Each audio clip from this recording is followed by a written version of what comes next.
Kanalımdan ve mutfağımdan herkese merhaba. Bugün sizlere kavurma nasıl yapılır, en güzel şekilde nasıl yapılır, lokum gibi nasıl pişer ve kışlık için nasıl saklanır, bunlardan bahsedeceğim.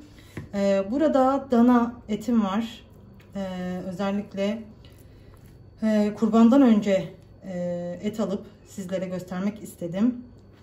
Siz bu videoyu muhtemelen kurbandan 1 veya 2 gün önceden izlemiş olacaksınız. Burada sade et var ama kavurma yapımında lokum gibi pişmesi için ve susuz pişirmek için ve lezzetli pişmesi için tabii ki iç yağına da ihtiyacımız var. Ben yağ kullanmam vesaire diyorsanız iyi bir kavurma yiyemezsiniz. Bismillah deyip başlayalım. Öncelikle boyutunu kendiniz belirlemelisiniz. Bakın şu şekilde idealdir. Ben bu şekilde bütün etleri doğrayacağım. Tabii ki bütün hepsini doğrarken sizleri sıkmayacağım. Burada kesiyorum. Bu şekilde ben etlerimi doğrayıp geleceğim. Bakın.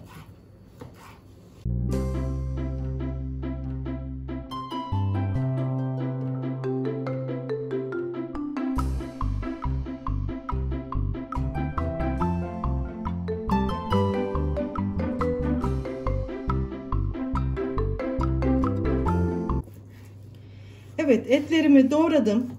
Şimdi 5 litrelik bir tenceremi aldım. Bu tenceremin aldığı kadarıyla yapacağım. Öncelikle tenceremizin taban kısmına iç yağını yerleştiriyoruz. Yani çok değil. Hani size çok gibi görünmesin. Bu hem lokum gibi pişmesini hem de çok lezzetli bir şekilde pişmesini sağlayacak. Bu şekilde etleri yerleştirdik. Sonra doğramış olduğumuz kavurma etlerimizi, dana kuşbaşı etleri ekliyoruz. Kavurmada dana eti daha güzel gibi. Tabii ki kuzu ve koyun etiyle de güzel olur. Hepsini aldı. Burada 4 kilo kadar bir et vardı. Şunlar da kalsın. Şu kadarını yapalım. Evet. Eğer kısık ateşte yaparsak lime lime etimiz pişecektir ama ben böyle iyice lime lime değil, biraz tane tane kalsın istiyorum. Kazakistan'da etler çok çabuk böyle hani lime lime oluyor, hemen dağılıyor aslında ama bu et nasıl çıkar bilmiyorum, bakalım. Şimdi ilk etapta normal ocağımızın orta gözüne orta ateşe koyacağız. Ondan sonra kısarsak bir tık kısacağız, kapağını kapatacağız. Ben aşama aşama sizlere göstereceğim. Et piştikten sonra tuzunu ekleyeceğim. Pişmek üzereyken. Hani tuzu önceden atmayın, işte et sert kalır vesaire deniyor. Öyle bir şey de yokmuş arkadaşlar. Hadi şimdi ocağa koyalım. Evet, 4 kilo kavurma etimizi tenceremize koyduk. Kapağını kapattık. Ocağın altı açık şu an. Kaynayana kadar açık bir şekilde pişireceğiz.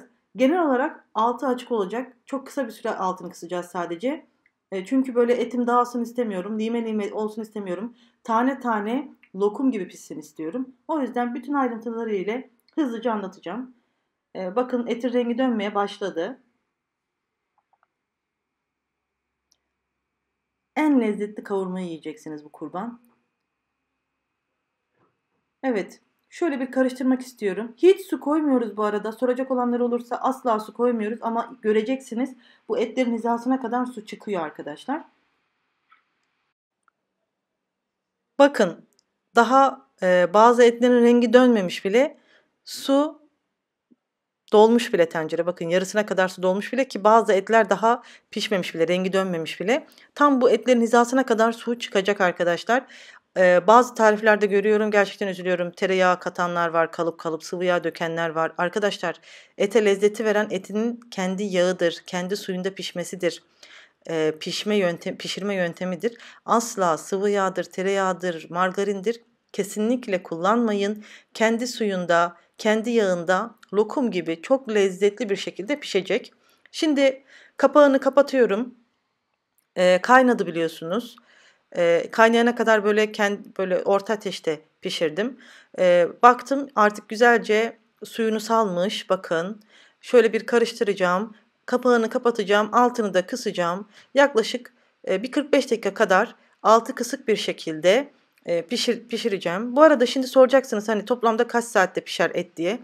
Kullandığınız hayvanın yaşı çok etkili. Benim etim 1,5 saatte, 1 saat 45 dakika kadar bir sürede lokum gibi çok güzel bir şekilde pişti arkadaşlar. Eğer daha yaşlı bir hayvan kestiyseniz daha geç bir şekilde pişecektir. O yüzden lütfen kontrollü olun. Bakın altı kısıktı. Gördünüz mü? Su eti bastırmış bile. Çok güzel bir şekilde pişmiş.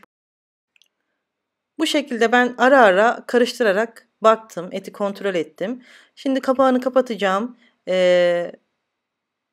Kısık ateşte birazcık daha pişireceğim. Bir 45 dakikaya tamamlayacağım yani arkadaşlar. Ve artık etim yumuşamıştı. Çok güzel, lokum gibi pişmiş. Hala su var. Artık altını açacağım. Kapağını da açacağım. Kapağını kapatmadan bu suyunu güzelce çekene kadar biraz daha pişireceğim.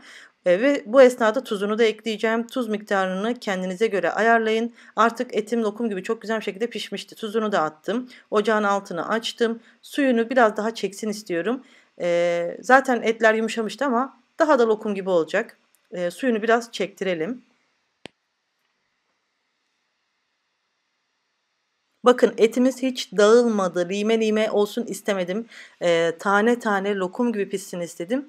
Tam kavurma gibi arkadaşlar. Bütün yemeklerinizde kullanabileceksiniz. Kahvaltıda kavurmalı yumurta yapabileceksiniz.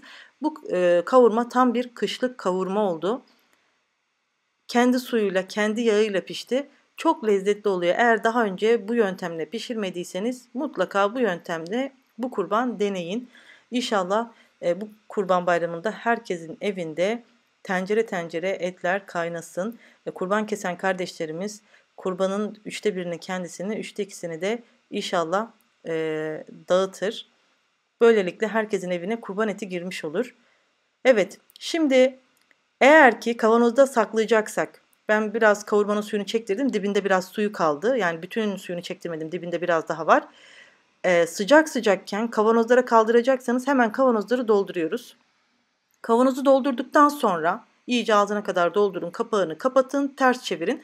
Ve kavanoz soğuyana kadar bu şekilde bekletin. Ben akşam yatmadan önce baktım. O kapak içe doğru çökmüştü. Aynı zamanda ters çevirdiğimiz için o etin yağı kapağa doğru çöktüğü için asla hiçbir şekilde hava almıyor. Dışarıya hava çıkımını engellediği için dışarıda kalsın, aylarca kalsın hiçbir şey olmaz. Bir kış boyunca bu şekilde tüketebilirsiniz. Kavanozlarda saklayacaksanız. Eğer dolabınızda yer varsa dolaba da kaldırabilirsiniz. Ama eskiden bu şekilde kavanozlara veya işte küplere güzelce basıp tahta dolaplar olurmuş. Onlara koyarlarmış. Hele hele bir de zaten kış ayına denk geldiyse hiçbir şey olmaz. Bu şekilde kapağı güzelce ters çevirip kapatıp ters çevirdim. Şimdi bir de bu hani salam sucuk tarzında böyle ne derler? Rulo tarzında kavurma içinde kavurmamızı soğumasını bekliyoruz. Bu şekilde güzelce soğusun. Dibinde biraz su vardı gördüğünüz yağıyla suyuyla bakın soğudu. Artık market buzdolabı poşetinin içerisine kavurmaları dolduruyorum.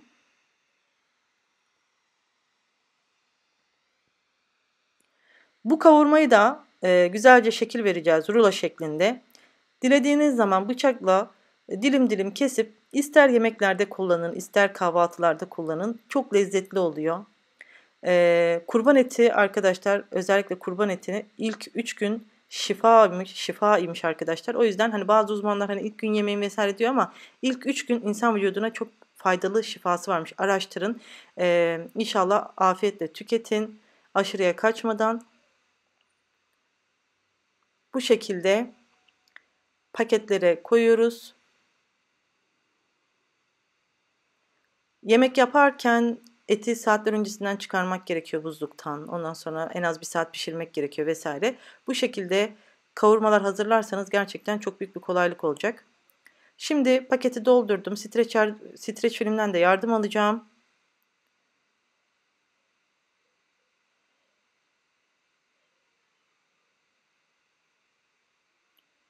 Kurban etinin lezzeti de gerçekten çok farklı ve lezzetli oluyor. Sizlere gösterebilmek için önden bu benim kullanmış olduğum kasaptan almış olduğum etti. Böyle göstermek için sizler için deniyorum. Umarım beğenirsiniz. Videomu lütfen beğenmeyi unutmayın. Yorum bırakın. Şimdiden bütün Müslüman aleminin Kurban Bayramı'nı kutluyorum. Rabbim kesmiş olduğunuz kurbanları inşallah kabul etsin. Büyüklerimin ellerinden, küçüklerimin gözlerinden öperim. Hepinizin bayramını kutluyorum bu arada.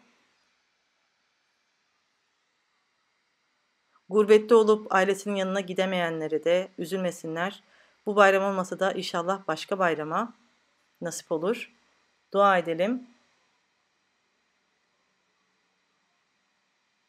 Bu şekilde streçte sıkı sıkı sarıyorum ki böyle sıkı güzel bir kavurma rulosu elde edelim. Bunu böyle sardıktan sonra buzdolabına kaldıracağız. Sabah kahvaltısındaki halini size göstereceğim. Hem kavanozdakini hem işte bu rulo yapmış olduğum böyle bırakıp gitmeyeceğim. Siz muhtemelen bu videoyu Kurban Bayramı'ndan bir gün veya 2 gün önce izliyor olacaksınız. Sizler için özel et alıp göstermek istedim. Evet, bunu dolaba kaldıracağım. Ve kahvaltıya güzelce yarın kavurmalı yumurta yapacağım. Sizler de Kurban Bayramı sabahında işte olmasa da işte ertesi günün ikinci gününe yaparsınız inşallah. Bu da artık kavanozdaki de soğumuş, kapak da içine doğru çökmüş. Evet, sabah oldu. Artık ben dilimleyip size göstermek istiyorum. Muhteşem. Böyle dibinde biraz da suyunu bırakmıştık ya. O su sayesinde bir de zaten kavurmanın kendi yağı var. Tavaya koyduğunuzda bir yumurta kıracağınızda üzerinizde veya işte sade kavurma ısıtıp yiyeyim dediğinizde ne yağ koymanıza gerek var ne su koymanıza gerek yok. İşte buhar olsun da su koyun vesaire demenize de gerek yok. Kendi suyuyla yağıyla çok güzel bir şekilde pişecek. İster sade kavurma olarak tüketin, pilav üstü yapın. İsterseniz şimdi kahvaltıda yapacağımız gibi üzerine yumurta kırın ikram edin. İsterseniz de sulu yemeklerinizde kullanın. Umarım faydalı bir video olmuştur. Beni dinlediğiniz, izlediğiniz için hepinize çok teşekkür ediyorum. Bir sonraki güzel videolarda, tariflerde görüşmek üzere. Hoşça kalın. Allah'a emanet olun.